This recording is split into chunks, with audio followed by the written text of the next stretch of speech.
Απόψε του Τσιτσάνη και ένας άνθρωπος που δέθηκε άπαξ και διαπαντός με τον καλλιτέχνη, έγραψε το βιβλίο του Ζερί του Τσιτσάνη, ο Γιώργος ο Σκαπαρδώνης. Καλησπέρα, Γιώργο.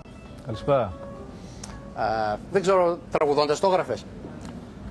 Νομίζω ότι κατά βάθος τραγουδούσα να το έγραφε, ναι. Και μάλιστα έχω ακούσει ότι έχεις πάρει και μπουζούκι και μεσομπούζουκο και παγλαμαδάκι μετά από τότε. Καταφέρνεις κάτι? Μολύνθηκα κι εγώ από το πάδος του Τρίκορδου, τι να κάνω. Πρέπει καταρχήν να σας ευχαριστήσω που με καλέσατε σε αυτή την παρέα του Τσιτσάνη, μια από τις άπειρες παρέες που κάθε βράδυ δημιουργούνται, διαλύονται και να δημιουργούνται την επομένη, και όχι μόνο στην Ελλάδα, αλλά όπου υπάρχουν Έλληνες και όχι μόνο. Και να πω, μιας και το θέμα είναι ο Τσιτσάνης και η Θεσσαλονίκη, ότι ο συνθέτης αυτός, ο οποίος πια είναι σφινωμένος στο DNA του Έλληνα και είναι ψυχή από την ψυχή του, γεννήθηκε στα Τρίκαλα, όπου έμαθε μπουζούκι και βιολί, και ήρθε στη Θεσσαλονίκη το 1938 ως φαντάρος, στο τάγμα τηλεγραφητών στην περιοχή Βότσι. Εκεί έγραψε πολλά τραγούδια και εκεί στο σύρμα του στρατοπέδου γνώρισε και τη γυναίκα του, τη Ζωή Σαμαρά, η οποία έμεινε λίγο παρακάτω στο Βότσι. Η πιο κρίσιμη περίοδος και πιο γόνιμη για τον Τσιτσάνη ήταν η περίοδος της κατοχής. Εποχή κατά την οποία έγραψε και τα καλύτερα τραγούδια. Όπως είπε και ο ίδιος, στη Θεσσαλονίκη έβγαλα τον καλύτερο μουσικό μου κόσμο. Το 1942 οι Γερμανοί μπήκαν στη Θεσσαλονίκη 9 Απριλίου του 1941.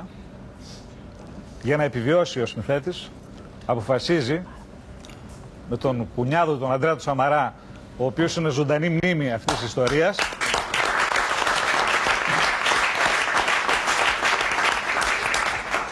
να δημιουργήσει ένα ουζερί στο κέντρο της πόλης, στην Παύλου Μελά 22. Με αυστηρό διαχειριστή το Σαμαρά. Αυστηρό διαχειριστή. Και πολλές ειρήνες είχε η εποχή. Βέβαια. Επόπτη και φόλης της ύλης ήταν ο Ανδρέας Σαμαράς.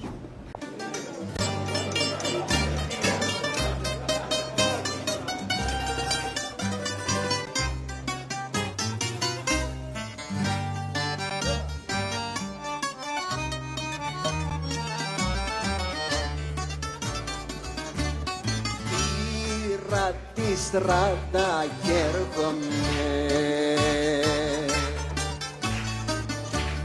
μες στη βροχή και βρέχομαι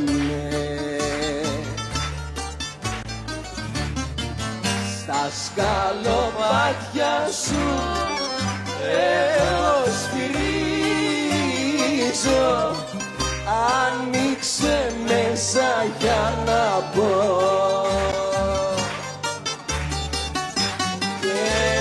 στρώσε μου να γυρίσω στα σκαλοπάτια σου εγώ σφυρίζω, ανοίξε μέσα για να πω και στρώσε μου να γυρίσω.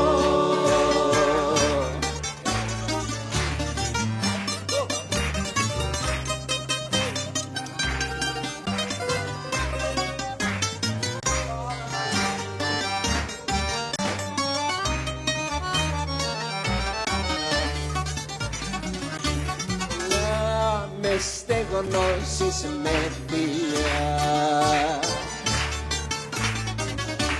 μες στη ζεστή σου αγκαλιά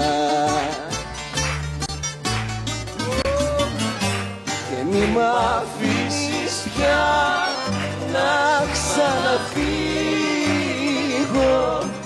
κοντά σου πάρε με να ζω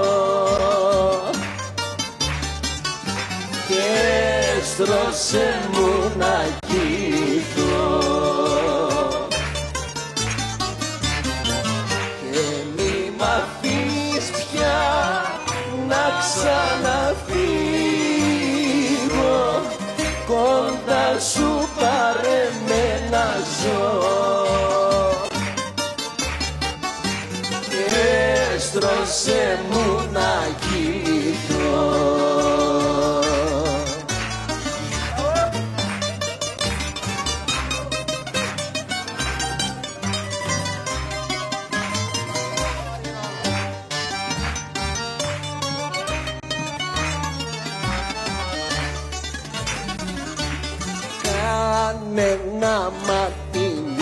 μας δει. Πέτασα πρώτα το κλειδί και έχεις το λόγο μου γλυκιά αγάπη, στιγμή δεν θα σ' απαρνηθώ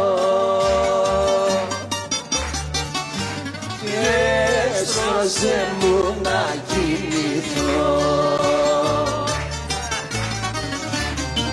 και έχεις το λόγο μου γλυκιά μ' αγάπη, στιγμή